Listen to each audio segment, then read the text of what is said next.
President Donald Trump's plan for a ceasefire in the Gaza Strip goes into effect. The deal raises hopes for ending the Israel-Hamas war. The remaining hostages are set to be released within days. The U.S. will send about 200 troops to Israel as part of a broader international team to support and monitor the ceasefire deal.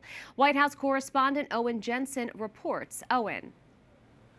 The U.S. will also lead a massive, internationally funded reconstruction effort. But big questions remain over who will govern Gaza and whether Hamas will disarm.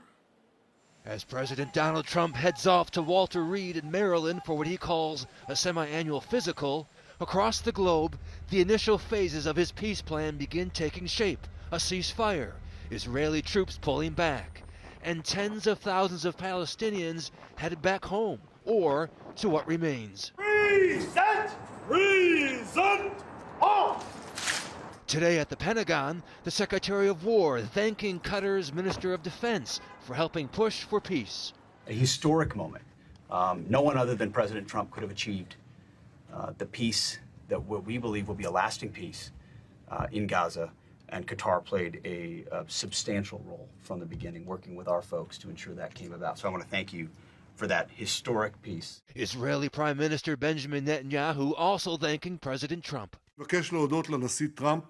I wish to thank President Trump for his global leadership and his tireless efforts in formulating the plan for the release of the hostages. Once again, he has demonstrated his great friendship toward our people and our nation. In Tel Aviv, Israelis rejoicing as the struggle to free captives held in Gaza appears to finally be coming to a close. The father of one hostage describes a mixed bag of emotions, including excitement that finally, many of us will be able to see our loved ones, anticipation that indeed, there's a better future waiting around the corner. But also there's an anxiety aspect. Just yesterday, President Trump emphasizing to reporters in the cabinet room his top priority.